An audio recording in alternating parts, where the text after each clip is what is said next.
From a crazed, brutal psychopath to one of Russia's most dangerous women, and even one of the most beautiful women in the world. Don't forget to throw a like on the video if you enjoy the ongoing crime series, and comment down below if you think I missed anybody. Number 15, Eileen Wos. Born Aileen Carol Pittman on February 29, 1956 in Rochester, Michigan, Pittman's life of crime began in Jefferson County, Colorado, after being arrested for driving under the influence, disorderly conduct, and firing a .22 caliber pistol from a moving vehicle. As the years went on, she was arrested multiple times for other crimes, including car theft, resisting arrest, and obstruction of justice. Her killing spree began on November 30th, 1989, when she attacked Richard Charles Mallory, a 51-year-old electronics store owner, and later claimed it was self-defense after he attacked her. Over the course of the next 12 months, Wos murdered 11 other men,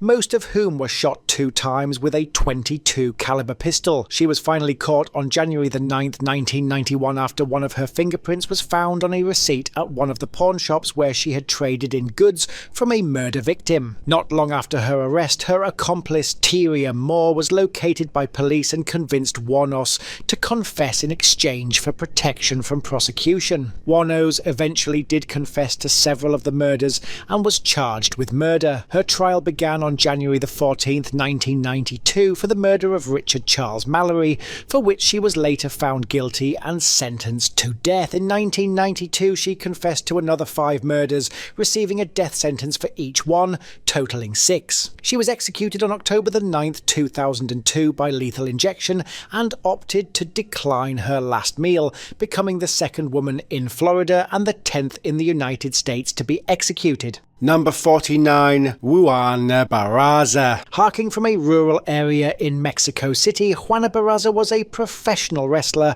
under the ring name of La Dama del Silencio, or the Lady of Silence. Many of Baraza's 16 victims were over 60 years old, had been robbed, and all of them were women. Profiled by a criminal psychologist as having a brilliant mind, Baraza initially gained the trust of the intended victim, often posing as a government official on welfare programs. She was finally arrested on the 25th of January 2006 after fleeing from the home of a victim, and her fingerprints were linked to at least 10 of the murders. She went to trial in 2008, was found guilty on 16 charges of murder, and was sentenced to 759 years in prison. Number 48, Velma Barfield. Raised near Fayetteville, North Carolina, Barfield reportedly suffered physical abuse at the hands of her father, and this was left unchecked by her mother. Convicted of 7 counts of writing bad checks in 1975, she was sentenced to 6 months in prison, and this is reportedly after she had committed her first 2 murders. After she was released, she began marrying men of various ages, with all of them dying suddenly. After her capture, she confessed to the murders of all the victims,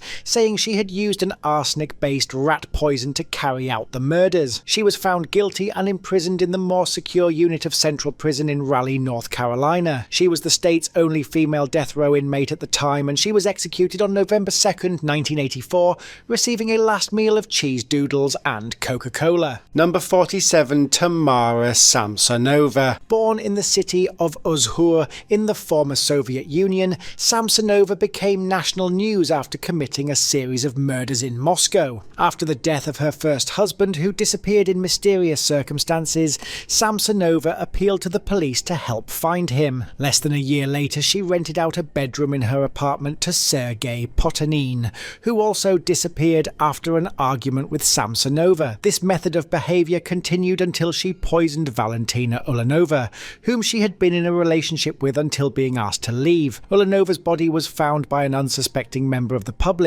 and the Russian police moved quickly to search her apartment, discovering Samsonova at the scene and arresting her. Currently being investigated in connection with a total of 14 murders, she resides at a specialized hospital in Kazan while receiving compulsory psychiatric treatment. Number 46, Cleopatra. Queen of the Ptolemaic Kingdom of Egypt from 51 to 30 BC, Cleopatra was as beautiful as she was deadly. A descendant of Ptolemy I, a Macedonian Greek general and companion of Alexander the Great, she went on to rule Egypt for 19 years. She became known for her murderous ways after ruthlessly slaying several of her family members in an effort to solidify her rule. She was set to co-rule Egypt with her brother, Ptolemy XIII, who she married in tradition, yet Cleopatra had no intentions of sharing her power. Ptolemy XIII died after drowning in the Nile, and his name was removed from all official records, and his face was stripped from Egyptian coins. Her younger brother and her younger sister Arsinoe also met gruesome fates at the hands of the Roman Empire, with whom Cleopatra was having various affairs with its rulers. She managed to keep Egypt independent for 20 years by securing a relationship with Rome. However, to this day, one of Egypt's coldest of cases remains open as to whether she too became a victim of murder. Number 45 is Le Koch. Becoming one of the most famous Nazi war figures of the 20th century, Koch often committed her crimes alongside husband and Buchenwald commandant Karl Otto Koch. Often the selector for prisoners who would be killed at the camp, Koch became known as the concentration camp murderess. Because of her suspected cruelty towards many male prisoners, she was later nicknamed the Beast of Buchenwald and the Butcher Widow after ordering the killing of tattooed male prisoners. Evidence at her trial, however, was lacking, with most of it destroyed before Allied troops arrived. Koch died at a Bavarian women's prison on the 1st of September 1967 at age 60. She had become delusional and gone mad after seeing imaginary images of concentration camp prisoners in her cell. Number 44, Delphine LaLaurie. One of the most infamous figures in American history due to her involvement in a horrific series of crimes, LaLaurie was a wealthy socialite and a prominent figure in New Orleans high society. The LaLaurie mansion, located at 1140 Royal Street in New Orleans, was the site of Delphine's notorious crimes, yet was a lavish and grand residence to all who walked past. Behind the walls of her home, Delphine LaLaurie was hiding a horrifying secret: the abuse and torture of enslaved people in her household. When a fire broke out in the home, a neighbour discovered a woman who had been chained in the kitchen, claimed to be an enslaved person who had been imprisoned. After a riot over their treatment, LaLaurie fled to France and is reported to have died on December 7, 1849, having never paid for her crimes of killing over 100 people. Number 43, Myra Hindley. Becoming one of the worst criminals of the 20th century, Hindley committed unspeakable acts of violence against other human beings. Alongside her partner Ian Brady, she lured and killed 5 children and teenagers in Greater Manchester, later burying them on Saddleworth Moor. Hindley's portrayal as the most evil woman in Britain sparked widespread outrage, compounded by her lack of remorse during her trial. Sentenced to life imprisonment, Hindley spent decades in custody, repeatedly denied parole. She died in 2002, leaving a legacy of horror and a nation grappling with her monstrous acts. Number 42, Gemma Lily. Reported to have developed a fascination with violence and serial killers at a young age, Lily moved to Perth, Australia in 2010 and gained permanent residency after marrying a local man. After the death of her husband in 2010, Lily met Trudy Lennon, a friend of her late husband's who would later become her partner in crime. The couple began planning the perfect murder in 2016 and were caught several times on CCTV, shopping for various items. By Monday, 13th of June 2016, they had chosen a victim and later attacked 18-year-old Aaron Pajic, which the police quickly traced to them thanks to multiple sightings on several cameras. Becoming known as the bucket list killer, Lily was found guilty of murder alongside her co-conspirator and sentenced to a minimum of 28 years. Number 41, Tracy Wigington. Achieving notoriety for killing Edward Baldock in 1989, Wigington became known as the lesbian vampire killer. She and 4 other women lured 47-year-old Baldock to a park on the banks of the Brisbane River and viciously attacked him. In 1991, she was sentenced to life imprisonment by the Supreme Court of Queensland, with a minimum of 13 years. However, in 2006, she assaulted assaulted a fellow inmate and a prison guard. She made 4 unsuccessful parole applications until 2011 when the parole board granted her application, much to the disgust of the victim's family. Number 40, Caroline Grills. Predominantly a comfort killer, Grills murdered well-off members of her extended family to maintain a respectable lifestyle, yet some of her later murders were seen as random and featuring unclear motives. A short woman who wore thick-rimmed dark glasses, she commonly served her friends and in-laws tea, cakes and biscuits. However, they did not know that some of these had been laced with thallium. The drug was easily available over the counter at the time of the murders, and Grills was later convicted of 4 murders, plus 3 attempted killings. She was imprisoned at Sydney's Long Bay prison, initially on a sentence of death. However, this was later changed to life imprisonment. She became known as Aunt Thally among inmates at the prison and was rushed to hospital in October 1960, later passing away from peritonitis. Number 39, Catherine Knight. Another Australian killer, this time harking from Tenterfield, New South Wales. Knight became the first woman in the country's history to be sentenced to life imprisonment without the possibility of parole. Convicted for the murder of her partner, John Charles Thomas Price, in February 2000, she is currently imprisoned at the Silverwater Women's Correctional Centre in New South Wales. The method of the crimes shocked the nation, and while they cannot be mentioned here, rest assured that this is one inmate that no one in Australia ever wants walking the streets again. Number 38, Dorothy Puente. Running a boarding house in Sacramento, California, Dorothea Puente seemed like your average ordinary businesswoman.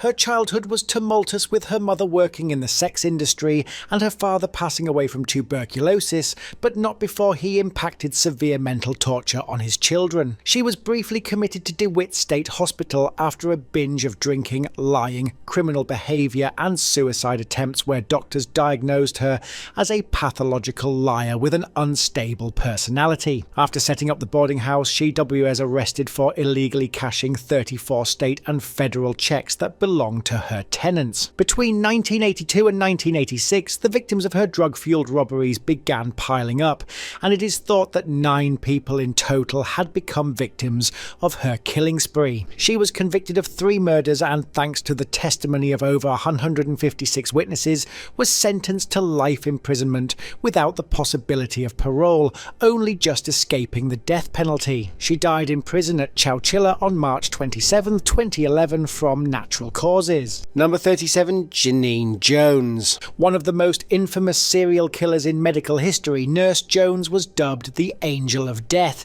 She is believed to have murdered up to 60 infants and young children while working in Texas hospitals. Convicted in 1984 for the murder of a 15-month-old and the injury of another child, she received a 99-year sentence and was further convicted of another murder in 2020. Number 36, Jane Toppen. Nicknamed Jolly Jane, Toppen appeared to be a caring and supportive nurse in her work, yet this couldn't have been further from the truth. Her father was an eccentric alcoholic, abusive, who eventually went mad, and her mother died from tuberculosis. Toppen began picking off her patients, usually elderly or infirmed people who were very sick, using a combination of morphine and atropine. This killing spree evolved in 1895 when she killed her landlord and his wife, and later her own foster sister. On October 29, 1901, she was arrested for murder after toxicology reports on one victim came back as positive for poison. By 1902, she had already confessed to the murders of 31 people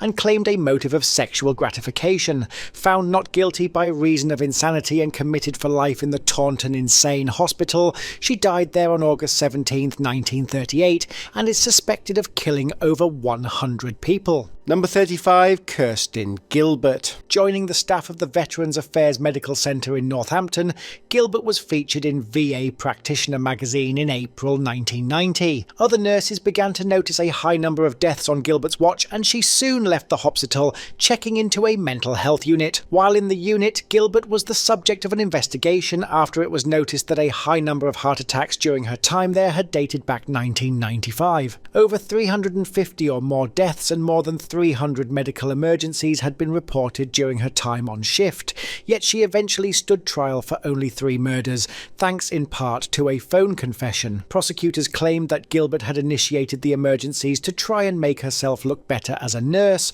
often resuscitating patients just before death. Number 34, Judy Bueno. Believed to have been involved in a 1974 murder in Alabama and in the 1980 death of boyfriend Gerald Dossett, this is only the tip of the iceberg when it comes to Buenoano. Exhumed and analysed for signs of arsenic poisoning, Dossett was just one of many who succumbed to the murderer ways of Buenoano. After killing her first husband, she went on to murder her son, Michael Buenoano, in 1980, before attempting to murder her next boyfriend John Gentry, before her second boyfriend Bobby Joe Morris bit the just two. Sentenced to death in the state of Florida, she was executed on 30th of March 1998 with her last meal consisting of broccoli, asparagus and strawberries. Number 33, Leonardo Cianciulli. Heading over to Europe now, and we are visiting the country of Italy where Leonardo Cianciulli is, today known as the soap maker of Correggio. Very popular and originally well respected within the neighbourhood,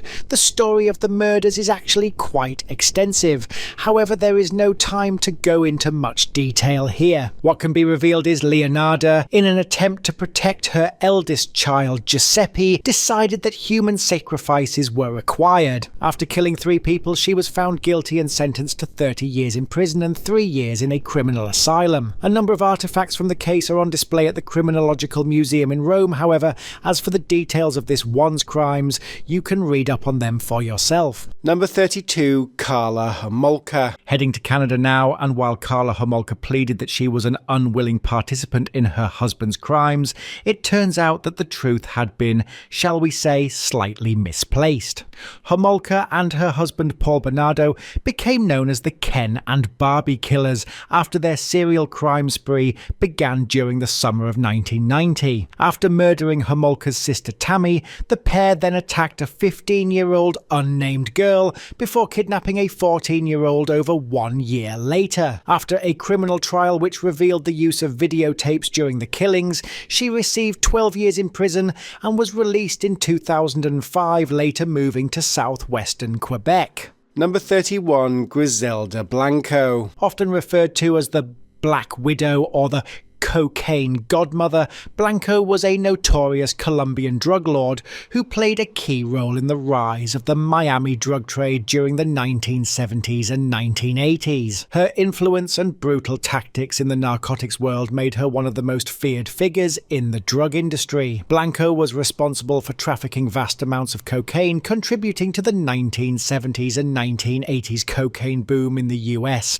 She is believed to have been involved in smuggling up to 3,400 pounds of cocaine per month at the height of her operation. Blanco is said to have ordered numerous killings, including of her own associates, to maintain power and eliminate threats, but was assassinated on September 3, 2012, at the age of 69, by 2 gunmen on motorcycles. Her violent and strategic rise to power made her one of the first women to become a major player in the drug trade, and she is often remembered not only for her drug empire, but also for the terror she instilled in the communities she controlled. Number 30, Sheila Laber. Claiming she was an angel sent by God to punish pedophiles, Laber would entice men to her farm before attacking them. One of the men, Kenneth County, had been seen by 2 police officers in a wheelchair with Laber days before he was killed, and it was clear he had been subjected to attacks and possible torture. She was convicted of killing Kenneth County and Michael Deloge,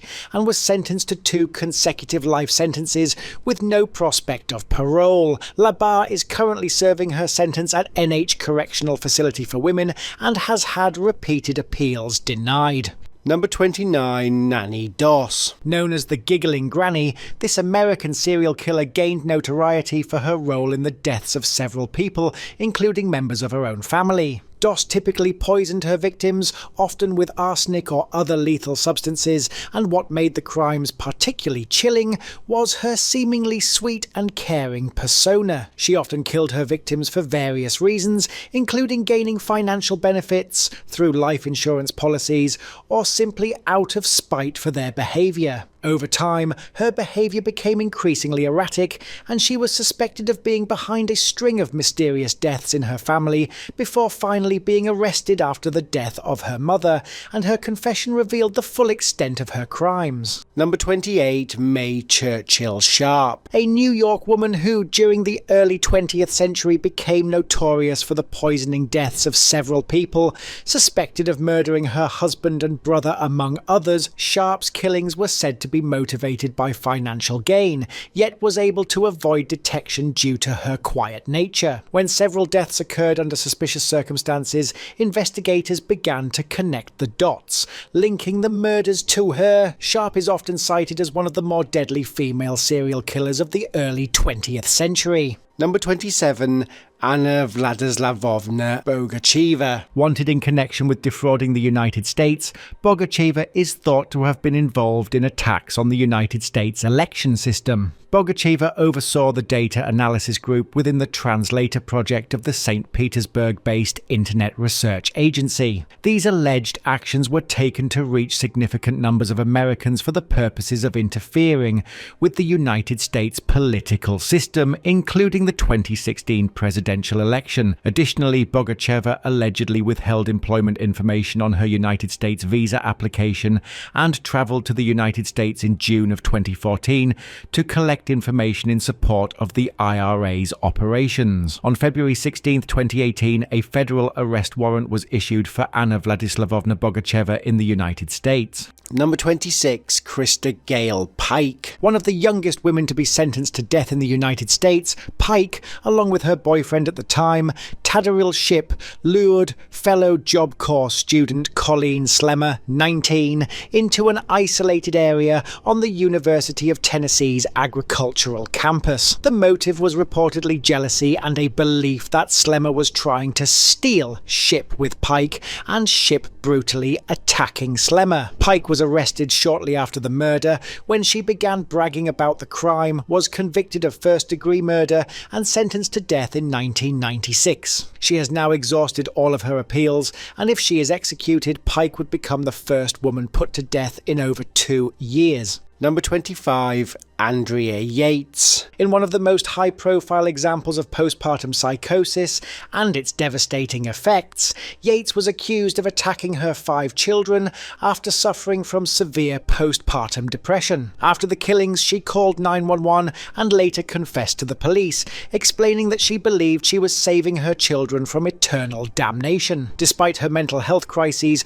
her husband and doctors did not enforce consistent care or supervision, even as her psychosis became evident. At her first trial in 2002, Andrea pleaded not guilty by reason of insanity. However, the jury rejected this defense and found her guilty of capital murder, sentencing her to life in prison. Her conviction was overturned in 2006 due to erroneous testimony from an expert witness, and she was found not guilty by reason of insanity at the second trial, later committed to the Kerrville State Hospital, a mental health facility in Texas. Number 24. Samantha Luthweight. Known in terror circles as the White Widow, Luthweight has spent years as one of the world's most wanted women after spending time in Islamic State and other organisations. Luthweight first came to public attention as the widow of Jermaine Lindsay, one of the 4 suicide bombers responsible for the 7/7 London bombings on July 7, 2005. Lindsay killed 26 people in a train bombing. She is believed to have fled to Kenya and then Somalia,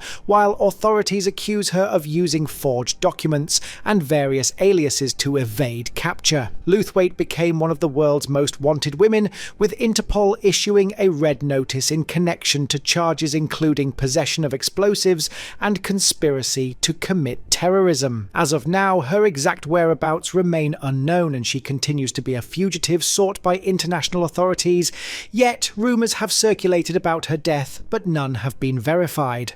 Number 23. Patty Hearst. Becoming one of the most fascinating and widely discussed legal and media stories of the 20th century, Hearst went to great lengths to help the organisation that kidnapped her, while Patty, as she became known, turned to the dark side within the organisation known as the Symbionese Liberation Army. On April 3rd, the SLA released a tape with Hearst saying that she'd joined their fight to free the oppressed and had even taken a new name. After a major shootout that left many of the gang members dead, Hearst was finally arrested in San Francisco on September 18, 1975, and she was charged with bank robbery and other crimes. She spent several years of a 7-year sentence in prison before her time inside was commuted by President Carter. Number 22, Rosie Alfaro. On June 15, 1990, Rosie Alfaro, then 18 years old, committed the murder of 9-year-old Autumn Wallace in the city of Anaheim, California. The murder was part of a robbery gone horribly wrong, with Rosie being a heroin addict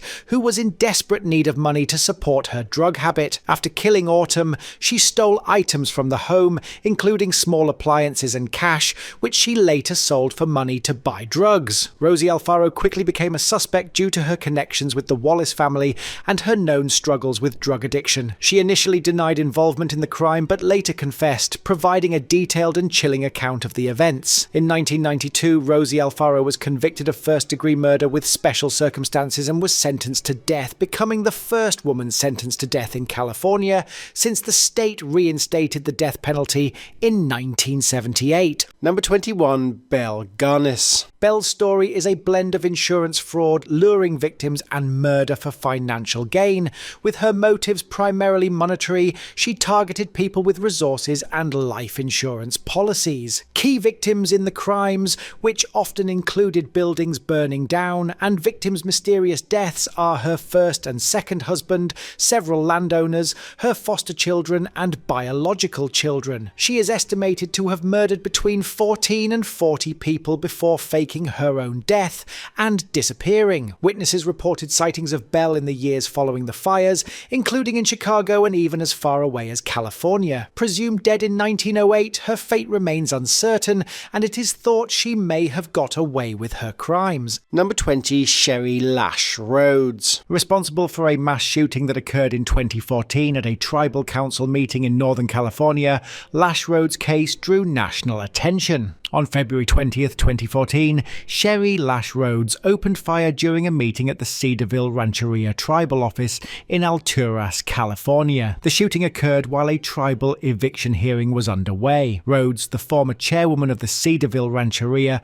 was facing eviction from tribal housing due to alleged financial misconduct. Sherry Lash Rhodes had been under federal investigation for allegedly embezzling $50,000 to $100,000 in funds from the Cedarville Rancheria tribe while serving as chairwoman. After the attack, Rhodes was apprehended outside the tribal office. Reports described her as covered in blood but relatively calm upon arrest. Sherry Lash Rhodes was convicted of 4 counts of first-degree murder and 2 counts of attempted murder, being sentenced to life in prison without the possibility of parole. Number 19, Robin Lee Rowe. In a particularly notable and premeditated cold-blooded case, Robin Lee Rowe attacked and killed her husband and 2 children in 1992. On February the 10th, 1992, a fire broke out at the Rowe family home in Boise, Idaho, killing Robin Rowe's husband Randy Rowe and her 2 children. Investigators quickly determined that the fire had been intentionally set. It was ruled an act of arson because there were no signs of accidental causes such as electrical issues. Robin Rowe had recently taken out multiple life insurance policies on her husband and children,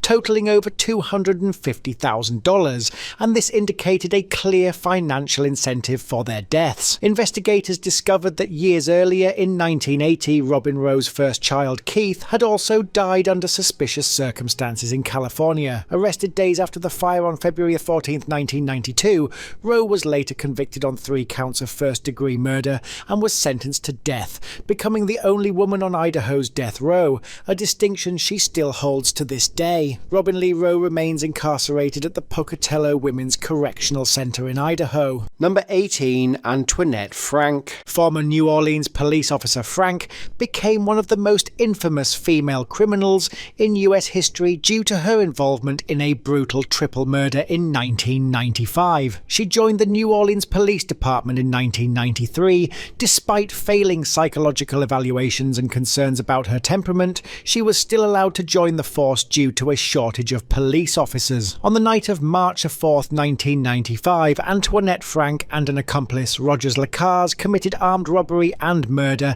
at a New Orleans Vietnamese restaurant called Kim An. Antoinette Frank was on duty earlier that night and had a relationship with the owners of the restaurant, frequently working security there for extra cash. Frank's behaviour after the crime was suspicious, and she returned to the crime scene as though nothing had happened, acting as if she were there to investigate the incident. Frank and Lacaze were both arrested within hours of the murders, with her oath as a police officer described as a betrayal of the force. Frank was sentenced to death while her accomplice Lacaze got life without parole. Number 17, Carlet Parker. On February 12, 1998, Carlet Parker, who worked as a private nurse and caregiver, murdered Bessie Mae Chason, an elderly woman she was supposed to be caring for. After the murder, Parker withdrew $6,000 from Chason's bank account using fraudulent checks and financial transactions. Chason's suspicious death and Parker's sudden access to her bank accounts raised alarms with investigators. Law enforcement quickly uncovered inconsistencies in Parker's story and found evidence linking her to the fraudulent transactions. In 1999, Carlet Parker was sentenced to death for the murder of Bessie Mae Chason and remains on death row in North Carolina to this day. Number 16, Shauna Ford. Having a troubled upbringing and a history of unstable behaviour, Ford was often involved in theft, fraud, and violent activity. She became involved in extremist anti-immigration activism and eventually formed her own group called the Minutemen American Defense. MAID operated as an armed vigilante group that claimed to patrol the US-Mexico border to prevent illegal immigration and drug trafficking. On May 30th, 2009, Shauna Ford and two accomplices, Jason Bush and Albert Gaxiola, carried out a violent home invasion in Arivaca, Arizona, targeting the home of Raul Flores and his family. The group falsely believed Raul Flores was involved in drug trafficking and planned to rob him of drugs and money to fund their vigilante group's operations. The robbery went wrong, and both Raul Flores and his daughter Brisenia Flores died, with Gina Gonzalez, Brisenia's mother, surviving only by pretending to be dead. Gina Gonzalez later identified Shauna Ford and her co-conspirators with chilling testimony at trial, leading to a conviction of 2 counts of first-degree murder, attempted murder, and charges related to burglary and conspiracy. Ford was sentenced to death on February the 22nd, 2011, and Ford remains on death row at the Arizona State Prison Complex in Perryville. Number 15, Lisa Leanne Graham. Lisa and her daughter Shay had a tumultuous relationship exacerbated by Shay's legal troubles, including an arrest for a drive-by shooting for which Lisa had posted a $100,000 bond. Lisa Graham hired Kenneth Walton, a family acquaintance with a criminal background, to murder her daughter and provided him with a 9mm pistol. The investigation revealed Lisa's involvement through testimonies and forensic evidence, including Walton's admission of being hired by Lisa to commit the murder. Arrested and charged in connection with Shay's murder, Lisa Graham's first trial actually ended in a mistrial. In March 2015, during a retrial, she was convicted of capital murder for hiring Walton to kill her daughter and sentenced to death, a sentence that was upheld in July 2019 by the Alabama Court of Criminal Appeals. Lisa Graham remains on death row in Alabama, awaiting further appeals and legal proceedings. Number 14, Tammy Stitch. Often regarded as one of the first divas in professional wrestling due to her widespread popularity and impact on the industry, Stitch's life was also marred by a series of legal troubles, substance abuse issues, and controversies. Known by her ring name Sunny, she began her wrestling career in the early 1990s alongside her then boyfriend Chris Candido. Stitch faced multiple arrests for driving under the influence starting in 2010, which resulted in jail time, probation, and mandatory rehab stays. Other charges included domestic violence, burglary, violating restraining orders, and driving with a suspended license. On March 25, 2022, Tammy Stitch was involved in a tragic tragic car accident in Ormond Beach, Florida, that resulted in the death of 75-year-old Julian Lassiter. Police determined that Sitch was under the influence while driving at a high speed when she rear-ended Lassiter's vehicle, causing a fatal collision. Tammy Sitch pleaded no contest to the charges in 2023 and received a 17-year prison sentence, which she is currently serving in the Florida Department of Corrections. Number 13, Jennifer Fitcher. A former English teacher from Florida who was convicted in 2015 for engaging in inappropriate sexual relationships with multiple underage students, Fichter was fired by the Polk County School Board on April 22, 2014. She was convicted of more than 37 counts of sexual battery and received an immediately controversial sentence of 22 years, which was reviled by many, especially in Europe. Fichter is currently imprisoned in Gadsden Correctional Facility and is scheduled for release on January the 19th, 2035, when she will be age 50. Number 12, Courtney Schulhoff. Convicted for her role in the 2004 murder of her father, Stephen Schulhoff, when she was 16 years old, Schulhoff's case garnered widespread media attention due to the brutal nature of the crime. Courtney Schulhoff and her boyfriend Michael Morin planned the murder after Stephen forbade Courtney from seeing Morin. The couple were arrested shortly after fleeing the scene of the murder, and police soon the murder weapon. Morin was convicted of first-degree murder and sentenced to life in prison, while Courtney Schulhoff, 18 years old at the time of her sentence, received life in prison without parole under Florida law. As of now, Courtney Schulhoff remains incarcerated in a Florida state prison. Number 11, Rachel Wade. Known for the love triangle murder of Sarah Ludeman, in 2009, Wade became involved in an argument with Ludeman, whom she accused of dating Joshua Camacho at the same time as her. Sarah Ludeman was taken to the hospital with life-threatening injuries, but died shortly after from her wounds after being attacked by Wade. Rachel claimed the stabbing was in self-defense, but the prosecution argued that the attack was intentional and unprovoked. Charged with second-degree murder, Wade was later sentenced to 27 years in prison after conviction. As of now, Rachel Wade is still serving her 27-year sentence at a Florida correctional facility. Number 10, Dalia Deolo. Dalia Deolo is a Florida woman who became widely known for her involvement in a high-profile murder-for-hire plot that was thwarted by the police in 2009. Dalia was married to Michael Deolo, a man who worked as a businessman in Florida, with Deolo arrested for attempting to have her husband, Michael Deolo, killed. Dalia approached a man named Mohammed Schreibman, whom she believed was a hitman, and offered him $7,000 to kill her husband, Michael. She told Schreibman that she wanted her husband dead because she was financially motivated, as she would inherit a significant amount of money from his life insurance policy. Unknown to Dalia, Schreibman was an undercover officer working with the Boynton Beach Police Department. Dalia Deolo was charged with solicitation of first-degree murder and conspiracy to commit murder, and video evidence of her involvement in the crime eventually had her convicted after a mistrial. Dalia was sentenced to 20 years in prison for the attempted murder-for-hire plot. Number 9, Rose West. Considered to be one of the most prolific female offenders in the United Kingdom, Rose West, along with her then partner Fred West,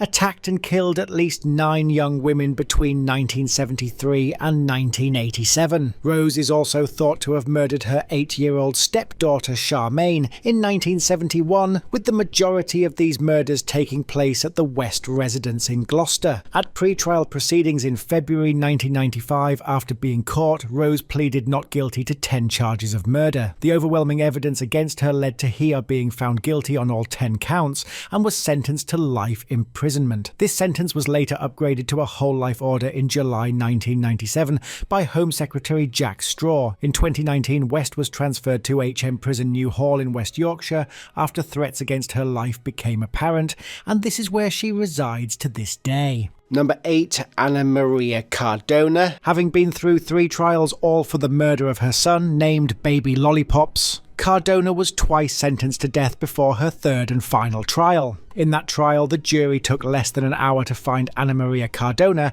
guilty of first-degree murder, a verdict that saw her immediately sentenced to life in prison. Cardona maintained her innocence after the verdict, and her and death sentences were tossed out by the Florida Supreme Court, which had been handed down to her in 1992. Number 7. Beverly Allet. Another nurse that was convicted of killing her patients, Beverly Allet was convicted of murdering 4 children and attempting to murder 3 others in the early 1990s. Many of her victims were seriously ill or recovering from surgery, making their vulnerability a key factor in her ability to carry out these attacks without immediate suspicion. Her killing spree began in 1991 and continued into 1993, with suspicions raised when the number of incidents involving near-fatal or fatal events on her watch grew, and an investigation was launched. He was arrested in 1993 and later confessed to her crimes, with Allet later found guilty of 4 counts of murder and another 3 counts of attempted murder. She was sentenced to life in prison but currently resides at Rampton Secure Hospital and passed her 30-year parole date in November 2021. Number 6. Tiffany Cole. Convicted of the 2005 murders of 2 elderly individuals, James Thomas Stewart and his wife Bertha Jean Stewart in Jacksonville, Florida, Cole was helped by accomplices Alan Wade and Michael Jackson. The crime occurred in July 2005 when Tiffany Cole, Jackson and Wade planned to rob and kill James and Bertha Stewart, an elderly couple who were known to be friendly and trusting. Tiffany Cole and Michael Jackson befriended the couple under the pretense of needing assistance with moving into a new home. The Stewarts, who were in their 70s, welcomed the couple into their lives, offering them help. The crime went undetected for several days, and it was initially believed that the Stewarts had simply vanished. However, after further investigation, Cole, Jackson and Wade were arrested and charged with the murders. Cole's involvement was particularly chilling because despite her role in the planning and execution of the crime, she appeared to maintain a facade of normalcy even after the bodies were discovered. In 2007, Tiffany Cole was convicted of 2 counts of first-degree murder and sentenced to life in prison without the possibility of parole. Number 5. Amelia Dyer. Active during the late 19th century and infamous for her role in the deaths of at least 200 babies and children, Dyer was an English serial killer and one of the most prolific killers in history. Dyer's crimes, often referred to as baby farming, took place primarily in the 1870s and 1880s, although her full criminal activities may have spanned even longer. Her crimes went unnoticed for a time, but in 1896 Dyer was caught after the body of one of her victims was discovered. At her trial in 1896, Dyer was found guilty of the murder of 1 infant, was sentenced to death and hanged on June 10, 1896 at Newgate Prison. The scandal surrounding the Dyer murders led to reforms in the regulation of adoption and child welfare in Britain. The true extent of her crimes, however, may never be fully known. Number 4. Mary Lorraine Tackett. One of 4 teenage girls convicted in the 1992 abduction and murder of 12-year-old Shanda Sharer in Madison, Indiana, Tackett was just 17 at the time of the crime. Along with Melinda Loveless, Hope Rippey and Tony Lawrence, Tackett lured Sharer from her home under false pretenses and attacked her. In 1993, Tackett was sentenced to 60 years in prison for her role in the murder, and she served approximately 26 years before being released on January 11th, 2018. Number 3. Mary Ann Cotton. Another English killer often regarded as Britain's first female serial killer, Ann Cotton is believed to have murdered up to 21 people, including her various husbands, children and stepchildren. Mary Ann poisoned her victims with arsenic, a readily available substance in Victorian households,